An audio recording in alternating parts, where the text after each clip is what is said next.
Photo खिच्दा भन्छु त भिडियो खिचेर हामी अहिले जङ्गलको बीच घना जङ्गल बीच उभिरहेका छौँ र सरोजले भर्खर बाँदर जस्तो चढेर सरोज मङ्की भनेर छ धेरैले भन्छन् हैन गणेश मङ्की भन्ने पनि एउटा थियो यहाँ र सरोजले धेरै लाली गुराँसहरू टिपेर ल्याएको छ र भर्खर राजु पनि 2-3टा लाली गुराँस टिपेर ल्याउँदैछ ल यता भिडियो खिचेर फोटो खिचेर ल्याऊ भनिरहेको छ तर म यहाँ भिडियो खिचिरहेको छु भन्ने कुरा उसलाई थाहा नै छैन आफ्नो निलो हरियो जिब्रो देखाएर बसिरहेको छ र भन्छन् यो लाली गुराँस खायो भने झ्याप हुन्छ अरे त्यसै कारणले चाहिँ सरोज त्यही भएर चाहिँ लाली गुराँस खाएको भन्ने हाम्रो के भन्छ भनाइ हो र भर्खर के भन्छ महेश डाकाले भर्खर मलाई लौरो हान्यो भिडियो खिचिरहेको मान्छेले फेरि लौरो हान्नु हुँदैन भन्ने कुरो यो मान्छेले थाहा रहन्छ ल भर्खर राजु मार्छ आउनुभयो लाली गुराँस फुलहरू लिएर 2-2टा र म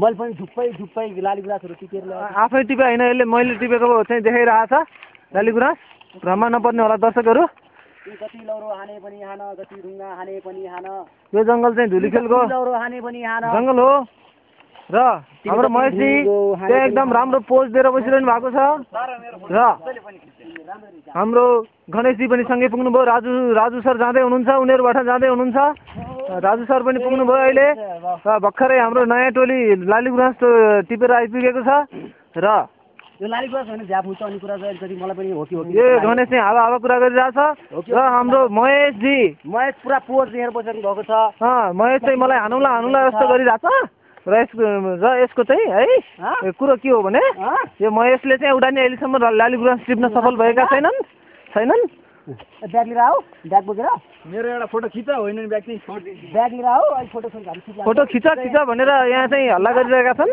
यहाँ भिडियो खिचिरहेको बेला फोटोको कुरा गरिरहेका छन् र हाम्रो राजु मास्टर साहब हराउनु भएछ कता जानुभएछ राजु मास्टर साहब हराउनु भएछ र हाम्रो राजु मास्टर साहबको खोजीमा हामी अगाडि बढ्दैछौँ यो लाली गुराँस हन्टिङ टोली अगाडि बढ्दैछ केटाहरू आइरहेछन् अहिले फर्किँदाखेरि त्यही पोजिसनमा फोटो खिचिदिउँला भन्ने हाम्रो भनाइ हो र अहिले फर्केर आउनु होला भन्ने एकदम हार्दिक चाहिँ हाम्रो महेशजीलाई हार्दिक अनुरोध गर्दछु म क्यामेराम्यान सरोज दाहाल र महेशजी ब्याग बोकेर आउनु होला भनेर एकदम हार्दिक अनुरोध भित्रदेखिबाट मैले गर्दैछु र हाम्रो गणेशजीतर्फ जाउँ अब के गर्दै हुनुहुन्छ फोनमा करुणासँग कुरा गर्दै हुनुहुँदो रहेछ र करुणासँग फोनमा कुरा गर्दै हुनुहुँदो रहेछ यो यतातिर बढी विस्तृतमा नजाउँ अब राजु मास्टर साहबको खोजीमा जाउँ हाम्रो राजु मास्टर साहब कहाँ हराउनु भयो भन्ने हाम्रो चिन्ताको विषय हो र राजु मास्टर साहबको खोजीमा हामी अगाडि बढ्दैछौँ हाम्रो यो टोली लाली गुराँस धेरै फुलेको ठाउँतिर हाम्रो टोली बढ्दैछ अगाडि निरन्तर रूपमा अगाडि बढिरहेको छ र यो टोलीले कतिको सफलता पाउने हो हेर्दै जाउँ र गणेशजी फोनमा कुरा गर्दै हुनुहुन्छ लाली गुराँसको विस्तृत जानकारी दिँदै हुनुहुन्छ हाम्रो एफएमलाई र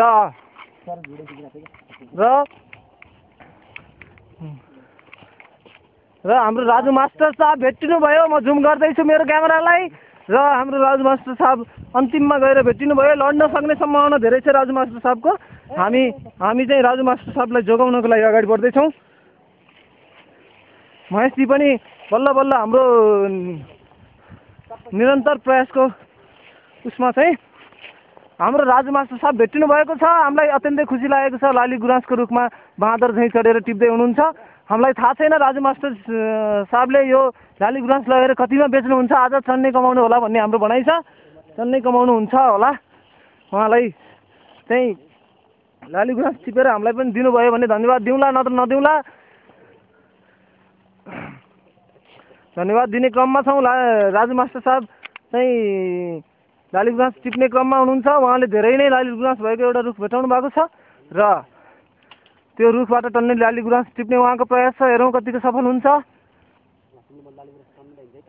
लाली गुराँस ल्याइदिन्छु भनेर भर्खरै हाम्रो गणेशजीले कसैलाई फोन मार्फत भन्नुभएको छ हेरौँ अब गणेशजी चाहिँ सङ्कलन कार्यमा हुनुहुन्छ भने टिप्ने कार्यमा हाम्रो राजु मास्टर साहब हुनुहुन्छ त्यसै गरी महेशजी चाहिँ टल्ल परेर हेरिरहनु भएको छ महेशजीतिर तर्फ जाउँ एकतिर महेशजी चाहिँ लाली गुराँस टिप्न सक्ने क्षमतामा हुनुहुन्न किनभने भरिया बनाएर मेरो यिनीहरूले सब खाइसके किनभने भरिया बनाए भन्ने चाहिँ हामीलाई एकदम ऊ लगाइरहनु आरोप लगाइरहनु भएको छ यो मेरो ब्याग होइन यो ज्याकेट पनि मेरो होइन ए ब्याग र ज्याकेट मेरो होइन भनेर चाहिँ यहाँ कम्प्लेन गरिरहनु भएको छ ठिक छ त्यसलाई पनि हामी आत्मसात गर्नेछौँ र हाम्रो राजु मास्टर साहबतिर जाउँ राजु मास्टर साहब अहिले टिप्दै हुनुहुन्छ आफ्नो क्रममा हुनुहुन्छ हाम्रो गणेशजीतर्फ जाउँ गणेशजी चाहिँ जङ्गलको बिचमा किन जानुभयो हामीलाई थाहा छैन गणेशजीलाई चाहिँ जङ्गली जनावरहरूको आक्रमण हुन सक्ने सम्भावना ठुलो देखेर म पनि साथ दिन गइरहेको छु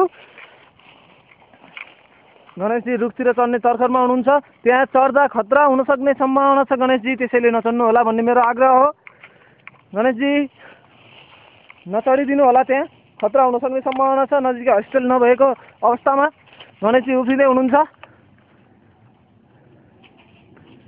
मेरो आग्रहलाई नकार्दै हाम्रो गणेशजी अगाडि बढ्दै हुनुहुन्छ अझै अगाडि बढ्दै हुनुहुन्छ र गणेशजी अब धेरै तल पुगिसक्नु भएको छ हाम्रो क्यामेराको क्षमताले नभ्याउला जस्तो पनि भइरहेको छ गणेशजी तर्फै जाउँ हाम्रो गणेशजीतर्फ जाउँ गणेशजीले के भन्नुहुन्छ हेरौँ गणेशजी के गर्न थाल्दै हुनुहुन्छ गणेशजी जुत्ता लगाएरै रुखमा चढ्दै हुनुहुन्छ एकदम एक्सिडेन्ट हुन सक्ने सम्भावना ठुलो थियो तर पनि सम्भावनालाई नकार्दै लाली गुराँस टिपिसक्नु भएको छ गणेशजीले कसैको लागि हुन सक्ने सम्भावना धेरै छ यहाँ लाली गुराँस हातबाट अन्तत खसेको छ लाली अब गणेशजी पनि खस्दै हुनुहुन्छ खस्नुभयो तर केही पनि भएन गणेशजीलाई अब गणेशजी चाहिँ फर्किने क्रममा हुनुहुन्छ एउटा लाली गुराँस टिपेर अब हाम्रो पुनः हाम्रो यात्रा चाहिँ पुनः हाम्रो राजु मास्टर साहबतर्फ जाँदैछ त्यहाँ पनि छ भन्ने अर्को कुरो गणेशजीले गर्नुभएको छ गणेशजीतर्फ जाउँ गणेशजी के भन्नुहुन्छ गणेशजी हामी गणेशजीसँग सम्पर्क गर्ने एकदम प्रयासमा छौँ गणेशजीले टिपेर राख्नुभएको फुलतिर जाउँ फुल टिपेर यहाँ राख्नु भएको छ गणेशजीले फुल अत्यन्तै राम्रो त नभनौँ ठिकै छ अब गणेशजी अर्को ठुलो रुखमा चढ्न जाँदै हुनुहुन्छ जहाँ अत्यन्त धेरै फुलहरूको चाहिँ ऊ छ अब गणेशजीको अन्तर्वार्ता लिइहालौँ रुख चढ्दै अन्तर्वार्ता दिँदै जानु होला अलि ठुलो स्वरमा ल गणेशजी ल भन्नु होला आफ्ना कुराहरू तपाईँलाई अहिले फुल टिप्नको लागि रुखमा चढ्दा कस्तो अनुभव भइरहेको छ यहाँको यो रातो लाली गुराँसले गर्दा चाहिँ मलाई एकदमै के अरे मोहित तुल्याएको छ र यहाँको लाली गुराँसहरूको के भन्छ फुल देख्दा चाहिँ मलाई एकदम रमाइलो लागिरहेको छ र त्यही रमाइलोको अनुभूतिलाई अझै धेरै अनुभव गर्नको लागि म यो लाली गुराँसको अगाडि नै साक्षात्कार हुन खोजिरहेको छु र त्यसै कारण 3-4वटा लाली गुराँस फुलहरू चाहिँ मेरो टिप्ने लक्ष्य छ लक्ष्यलाई म के भन्छ साकार पारेर थाल्छु भन्ने मेरो ल गणेशजीको लक्ष्य पनि सुन्यो उहाँलाई एकदम बेस्ट अफ लक राम्रोसित फुल टिप्नु होला उहाँतर्फ हामी पुनः आउनेछौँ अब एकचोटि हाम्रो राजु मास्टर साहबतिर जाउँ अन्तर्वार्ताको लागि राजु सर के भन्नुहुन्छ ओ भेरी एक्साइटिङ भेरी म चाहिँ धेरै फुल टिपेर ल्याउनु भएको रहेछ उहाँलाई धन्यवाद दिँदै उहाँको केही मन्तव्य लिइहालौँ राजु सर काभ्रेको वनमा चाहिँ एकदम लाली गुराँस रतराम एकदम पाकेको रहेछ ल यसलाई चाहिँ हेर्नुहोस् बवाल छ कि लाली गुराँस देखाउँदै हुनुहुन्छ अरू थप तपाईँलाई लाली गुराँस टिप्न जाँदाखेरि कतिका अर्चनाहरू आए बाटामा तपाईँले कसरी त्यो माथि चाहिँ ओभरकम गर्नुभयो त्यो हामीलाई सुनाइदिनु होला प्लिज अर्चना भन्दा पनि मलाई आज यो देखेर एकदम खुसी लाग्यो मैले एकदम सुखको अनुभूति गर्दैछु एकदम सुखको अनुभूति गर्दै हुनुहुन्छ हाम्रो राजु सरले धेरै फुल टिप्नु भएकोमा धन्यवाद हाम्रो गणेशजी चिचाउँदै हुनुहुन्छ फुल टिप्नु भयो कि जस्तो भन्ने मैले मानेको छु फुल टिपेर पर थालिसकेँ र अहिले म फुल टिपेको खुसियालीमा एकदमै आफ्नो के भन्छ खुसी साथ म चिचाइरहेको छु गणेशजी चिचाउँदै हुनुहुन्छ खुसीका साथ अझै केही गणेशजी अरू केही छ तपाईँको मन्तव्य त्यस्तो प्रण नराख्नु होला भेटेको चिज खाइहाल्नु होला टिपिहाल्नु होला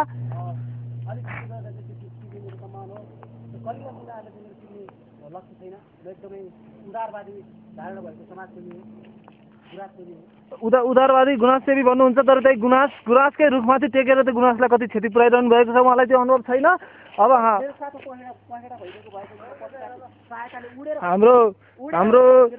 हाम्रो राजु सरले मलाई फेरि बोलाउनु भएको छ उहाँ फेरि अरू केही कुनै प्रयासमा हुनुहुन्छ जस्तो लाग्छ उहाँले आज धेरै सफलता पाइरहनु भएको छ ल उहाँले आगो लर्काउनु भएको छ। उहाँले अर्को फुल पनि टिपिसक्नुभयो। आज धेरै सफलता पाइरहनु भएको छ उहाँले फुल धेरै टिपेर। ल फुल देखाउँदै फेरि फर्किनु भयो उहाँ आफ्नै फुल राखिएको ठाउँमा। ल फेरि त्यसलाई पनि राखेर बोक्दै हुनुहुन्छ। धन्यवाद राजु सरले आज हाम्रो यस अभियानमा धेरै ठुलो मद्दत पुर्याउनु भएको छ। र अब जाउँ हाम्रो महेशजीतर्फ। उहाँ के भन्नुहुन्छ? मलाई भरिया बनाए भन्ने उहाँको जुन गुनासो थियो अहिलेसम्म पनि छ कि छैन हामी त्यसलाई बुझ्न चाहन्छौँ एकचोटि। म पुग्दैछु, म बाटोमा छु, महेशजी भटार पुग्ने बाटैमा छु। म चिप्लिन सक्ने सम्भावनामा छु। तर म एउटा सानो रुखको सहायताले अगाडि बढेँ। ल महेशजी हजुर ल हाम्रो यो अभियानमा तपाईँलाई केही भन्नु छ कि आफ्नो मन्तव्य राख्नु होला। तपाईँलाई कस्तो लागिरहेको छ जङ्गलको बिचमा आएर लाली गुराँस टिप्न पाउँदाखेरि? योभन्दा अगाडि टिप्नु भएको थियो कि थिएन? केही छैन, योभन्दा अगाडि धेरै टिपिएको थियो, अब टिप्न मेरो रहर हराए। उहाँ अलि बुढो भइसक्नु भएको छ, रहर हराइसक्यो अरे। अब उहाँको अझै केही मन्तव्य? लाली गुराँस पाएदेखि एक दुईवटा खान्छु भन्ने मेरो इच्छा छ। लाली गुराँस खाने इच्छा छ। त्यो इच्छालाई हाम्रो गणेशजी र राजुजीले पुरा गरिदिनुहुन्छ भन्ने मेरो एकदम हृदयदेखिको आग्रह छ। लाली गुराँसको कोमल फुललाई खाने चेष्टा गर्नुहुन्छ उहाँ, एकदमै पापीपूर्ण कुरा हो र यसो पाप तपाईँले बोक्नु हुँदैन भन्ने मेरो धारणा हो। पाप बोक्नु हुँदैन भन्ने उहाँको धारणा रहेछ। अब उहाँको धारणा सुनौँ, के भन्नुहुन्छ? जस्तो अरूले टिपिसकेको फुल खान्छु भने म टिपेर खान्छु भने होइन। उहाँ आफै हत्या गर्ने पक्षमा हुनुहुन्न। अरूले हत्या गरिसकेपछि त्यो फुल मर्यो। अब त्यो फुललाई ओइलाएर जान दिनुको साटो उहाँ खाएर अलिकति सदुपयोग गर्न चाहनुहुन्छ। हाम्रो गणेशजीको नाकबाट रगत बगिरहेको जस्तो मैले मानेको छु। केले कोतारिसकेछ र मेरो औँलाले पुसिदियो पनि, तर अलि भ्याइएन। र अलिअलि यस्तै हो, ठुलो अभियानमा हिँड्दाखेरि सानतिना काँडाहरू बाटोमा आउँछन्, त्यसलाई खासै ठुलो रूपमा लिनुहुन्न। हाम्रो राजु सर आउँदै हुनुहुन्छ। राजु सर फुल लिएर आइपुग्नु भयो। उहाँलाई सहर्ष धन्यवाद धन्यवाद धन्यवाद, कोटी कोटी धन्यवाद फर द फुल। ल यो म छु है। म चाहिँ राजु मास्टर साहबले टिपेर ल्याउनु भएको फुल मलाई हस्तान्तरण गर्नुभएको छ। धेरै धेरै धेरै धन्यवाद। र यस अभियानमा हामी सफल भएकोमा यहाँ भएका सबैलाई धन्यवाद। विशेष गरी हाम्रा 3 जनालाई धन्यवाद। मलाई चाहिँ अलिक थोरै धन्यवाद। मलाई चाहिँ उहाँहरूले नै धन्यवाद दिनुहुन्छ होला भन्ने म आशामा छु।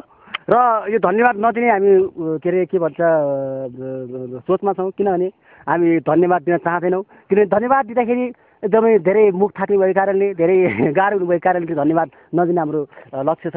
र धन्यवाद किन दिने भन्ने कुरा चाहिँ हाम्रो यो धारणा हो। किनभने किन दिने धन्यवाद भन्दाखेरि होइन,